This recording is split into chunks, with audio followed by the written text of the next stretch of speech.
dans cette leçon, on va commencer par définir ce qu'est un algorithme. Avant de s'intéresser à la création d'algorithmes, il faut savoir de quoi on parle. Donc, qu'est-ce que c'est qu'un algorithme? Un algorithme, c'est une série d'instructions qui permet de résoudre un problème avec un nombre fini d'opérations. Donc là, ici, le terme de série d'instructions, ça peut être interprété au sens large, c'est-à-dire que c'est une action, vous pouvez faire un certain nombre d'actions, d'accord, qui, mises côte à côte, eh bien, toutes ces actions vont vous permettre de résoudre un problème. Et à chaque fois que vous allez répéter ces mêmes actions, systématiquement, vous allez résoudre le même problème. Eh bien, si c'est le cas, vous avez créé un algorithme. Et évidemment, il faut un nombre fini d'opérations, sinon le problème n'est jamais résolu. Alors, ce terme d'algorithme, il provient d'un scientifique perse du nom d'Al-Khwarizmi. Et ce scientifique perse a fait beaucoup progresser la recherche dans beaucoup de domaines, et il a été notamment responsable de beaucoup d'écrits qui ont été regroupés dans un gros livre qui a permis de propager le système de numération indo-arabe, en grande partie, communément appelé les chiffres arabes, c'est-à-dire une numérotation en base 10, une numération en base 10, avec les nombres de 0 à 9. Et bref, ensuite ces écrits ont été traduits en latin, et ça a donné le nom de algorithme, en gros. Donc voilà la provenance du terme. Alors quand on parle d'algorithme, en général, eh bien, on peut faire soit référence à la définition très large de l'algorithme, par exemple, eh bien, vous suivez une recette d'un livre de recettes, et bien quelque part, un livre de recettes, enfin une recette en particulier, c'est un algorithme qui va vous permettre de réaliser un plat. D'accord? Chaque fois que vous allez suivre la recette, systématiquement, vous aurez le même plat, si vous suivez bien les instructions. Ce qui n'est jamais le cas, mais peu importe. Mais là, ce qui va nous intéresser, nous, évidemment, c'est la notion d'algorithme appliquée à des machines, et notamment à des ordinateurs. Et dans ce cas de figure, eh bien, un programme peut être considéré comme un algorithme. Alors, prenons un exemple très simple. Vous connaissez tous l'application Waze. L'application Waze qui est donc un GPS, enfin une application qui permet de calculer une trajectoire quand vous voulez aller quelque part. Il va estimer la trajectoire la plus optimisée pour que vous gagniez un maximum de temps. Eh bien, Waze, on peut le considérer en tant que tel, en tant que programme, on peut considérer quelque part que c'est un algorithme parce que c'est un programme qui est constitué d'un certain nombre d'instructions, et chacune de ces instructions vont, au bout du compte, eh bien, vous afficher quelque chose sur votre téléphone avec toutes les instructions pour arriver à votre destination. Alors ici, quand on parle d'un algorithme à l'échelle d'une application, en réalité, cette série d'instructions, elle est énorme. Et là, l'algorithme, il n'est pas unique, c'est-à-dire que vous pouvez tout à fait prendre Waze, l'application Waze, et la décomposer en différents blocs. Et chacun de ces blocs a une tâche qui est prédéfinie. Donc par exemple, vous avez une partie de l'application qui est dédiée à l'affichage de la carte. Vous avez une partie de l'application qui est dédiée à traiter la recherche. Lorsque vous tapez quelque chose dans l'input, votre destination, le nom de votre destination, ensuite, il y a tout un tas de processus qui va vous permettre de trouver la bonne adresse. Ensuite, vous avez l'évaluation du trajet optimal et, par exemple, dicter des instructions à l'audio pour l'utilisateur. Bon, eh bien, vous pouvez voir que chacune de ces parties, en fait, est lui-même, quelque part, une implémentation d'un algorithme dans le sens où, pour afficher une carte, il va également y avoir une série d'instructions. Pour traiter une recherche, il va y avoir une série d'instructions. Toutes ces parties, en fait, peuvent être également considérées comme des algorithmes.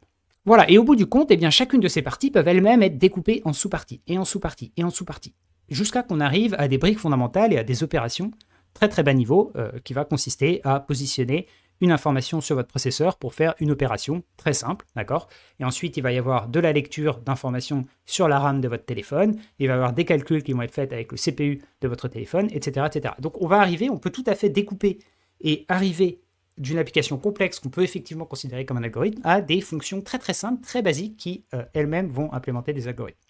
Et là, nous, quand on va parler d'algorithme, en réalité, on va plutôt parler de ces fonctions. C'est-à-dire qu'on ne va pas parler d'algorithme à l'échelle d'une application, on va plutôt parler de quelque chose, d'une fonction, d'un groupement d'instructions qui va nous permettre de résoudre un problème donné. Alors, prenons un exemple, évaluer un trajet optimal. D'accord? Eh bien, on peut toujours systématiquement, quand on va essayer de trouver un algorithme, on peut toujours le décomposer de cette façon. On va avoir toujours une entrée. Ici, ce serait par exemple la carte. Pour déterminer le trajet optimal, il faut que l'application ait accès à une carte.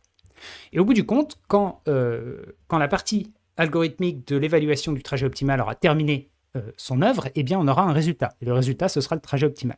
Et entre les deux, qu'est-ce qu'il y a? Eh bien, entre les deux, il y a l'algorithme qui est permis de passer d'une carte à un trajet optimal. Ok, et cet algorithme, eh bien, en réalité, ça va être une fonction. Okay, et cette fonction va être composée d'une série d'instructions qui sont composées d'opérations élémentaires. Et quand on parle ici d'opérations élémentaires, on parle par exemple d'opérations de lecture, pour lire de l'information sur votre téléphone, depuis les entités bas niveau de votre téléphone, par exemple la RAM. Ça peut être de l'écriture, pour écrire de l'information dans cette même RAM, ou ça peut être de réaliser des opérations, des multiplications, des additions, etc., etc.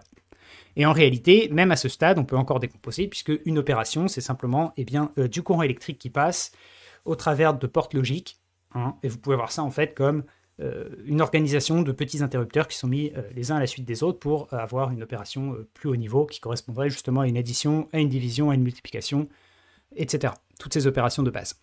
Ok ? Alors, ici, l'entrée, on va parler également de structure de données. Pourquoi ? Parce qu'en réalité, quand on va appliquer un algorithme, et ça on va en reparler plus en détail un petit peu après, systématiquement, l'algorithme va s'appliquer sur une donnée, mais qui va être organisée d'une façon spécifique. Vous voyez ce que je veux dire ? Donc, une carte, comment est-ce qu'on se représente une carte ? Comment est-ce que, d'un point de vue de la programmation, comment est-ce qu'on va pouvoir représenter une carte ?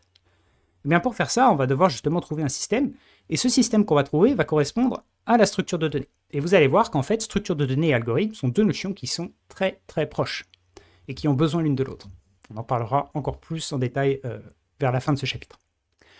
Ok, donc je résume ici les opérations élémentaires, on peut les résumer à lecture, écriture, opération par exemple. Eh bien, ces instructions élémentaires vont en fait utiliser tout simplement le CPU de votre device, votre téléphone, votre ordinateur, peu importe, et va utiliser également un moyen de stocker de l'information et de la lire. Donc ça peut être de la RAM, en général c'est de la RAM, qui est une mémoire qui est très rapide d'accès et très rapide d'écriture, et ça peut également être, dans certains cas de figure, un disque dur, qui est plus long d'accès. Donc ça peut être un SSD, ça peut être n'importe quel type de disque dur. En tout cas, c'est la partie de votre téléphone, une partie sur votre téléphone ou sur votre ordinateur qui va être dédiée justement à écrire de l'information et à lire de l'information dessus. Donc toutes les opérations sont faites par le CPU, et tout ce qui est lecture et écriture, eh bien c'est ce qu'on va positionner sur la RAM ou sur le disque dur. Et évidemment, les deux sont connectés, puisque pour faire des opérations, on va avoir besoin de récupérer de l'information depuis l'emplacement où elle est stockée, bien entendu. Voilà, donc quand on parle ici d'opérations élémentaires, vous pouvez vous représenter ces opérations élémentaires comme quelque chose qui est stocké quelque part et une entité qui va faire des calculs. Et comme vous vous en doutez, eh bien, ici, le processeur ou la RAM, ce sont des ressources qui sont limitées, qui n'ont pas des capacités qui sont infinies. C'est là, évidemment, où l'algorithmie va être très importante. Alors, qu'est-ce qu'on entend par apprendre l'algorithmie ? Vous allez voir que c'est une question qui est importante. En réalité, il y a deux parties dans l'algorithmie. Vous avez une partie création de l'algorithme, ok ? Donc quand on va créer un algorithme, on va définir un problème, on va analyser un problème, ensuite on va essayer de concevoir un algorithme pour résoudre ce problème, et après on va implémenter l'algorithme, ok ? Donc la partie création de l'algorithme, en réalité, ça s'adresse à deux catégories de personnes. Ça s'adresse d'une part aux débutants, très souvent, notamment à l'école. Avant de vous apprendre un langage de programmation, on va vous apprendre ce qu'on appelle l'algorithmie. En réalité, dans ce sens, on va vous apprendre à écrire des instructions logiques en pseudocode, qui n'est pas vraiment du code, quelque chose qui est quand même assez lisible.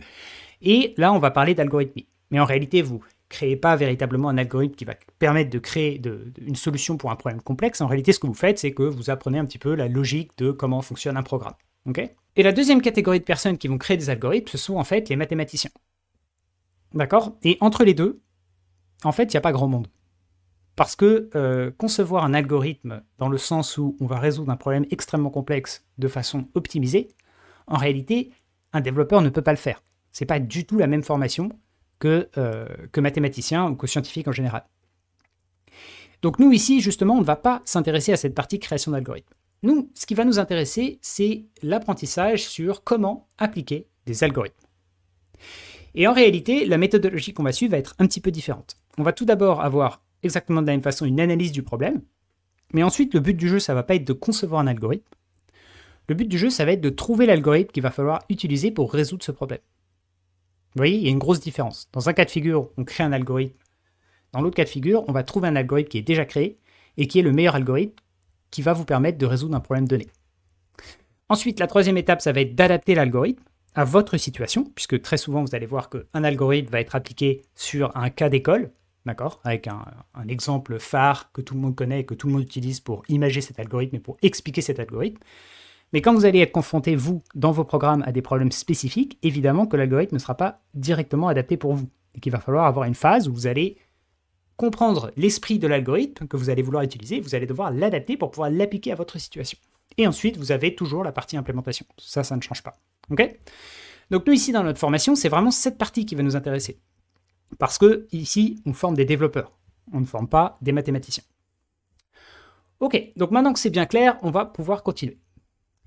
Donc pour résumer, et pour imaginer un petit peu le métier de développeur quand on parle d'algorithmie, vous allez être confronté dans votre carrière de développeur à des problèmes, ou en entretien d'embauche, vous allez être confronté à des problèmes, d'accord? Et le but du jeu ici, ça va être de choisir le meilleur algorithme pour résoudre ce problème. Et pour choisir ce meilleur algorithme, vous avez deux choix, soit vous connaissez déjà l'algorithme, vous le connaissez, vous l'avez déjà vu et vous savez à peu près comment l'implémenter, vous voyez à peu près comment l'implémenter, soit vous allez rechercher quel est le meilleur algorithme qu'il va falloir trouver, enfin, vous allez devoir chercher l'algorithme qu'il va falloir utiliser, donc pour ça vous allez utiliser Google, et après il va falloir qu'il y ait une étape supplémentaire où vous allez comprendre comment l'algorithme fonctionne, et ensuite vous allez devoir adapter l'algorithme, ok? Et ça c'est la deuxième partie de votre métier de développeur, c'est d'adapter encore une fois l'algorithme à votre situation. Et à partir de là, une fois que vous avez le bon algorithme et que vous avez réussi à l'adapter, vous allez l'implémenter votre solution. Alors, qu'est-ce que ça va vous apporter de connaître l'algorithmie et de développer vos compétences en algorithmie? Eh bien, ça va vous permettre de considérablement améliorer votre capacité à analyser un problème.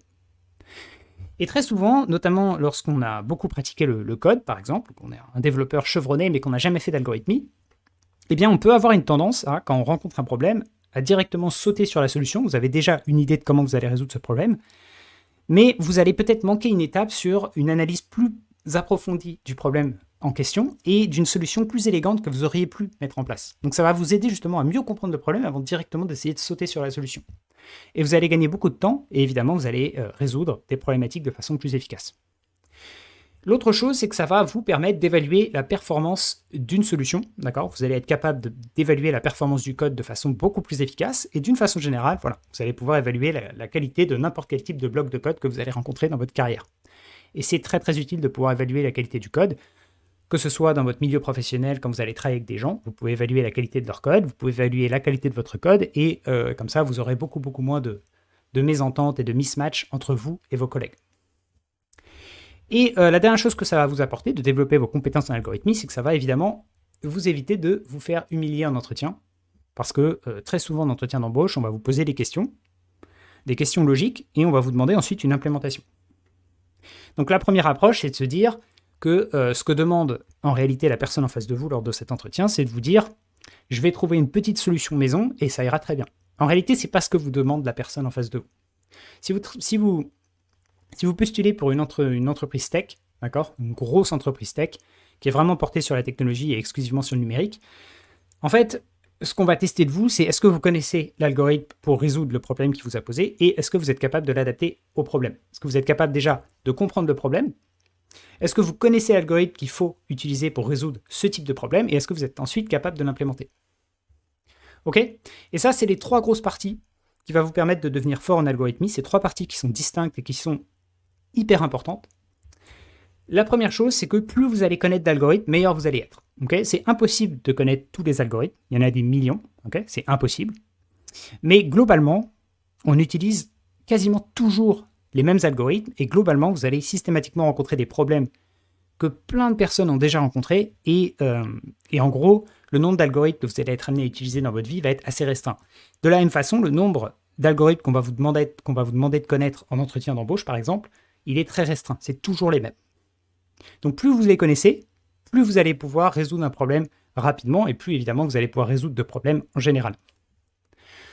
Donc ensuite, l'autre partie, c'est plus vous implémentez l'algorithme, meilleur vous êtes. Ça, c'est également quelque chose qui est très important, c'est que comprendre l'algorithme, c'est une chose, mais pouvoir l'implémenter, c'en est une autre.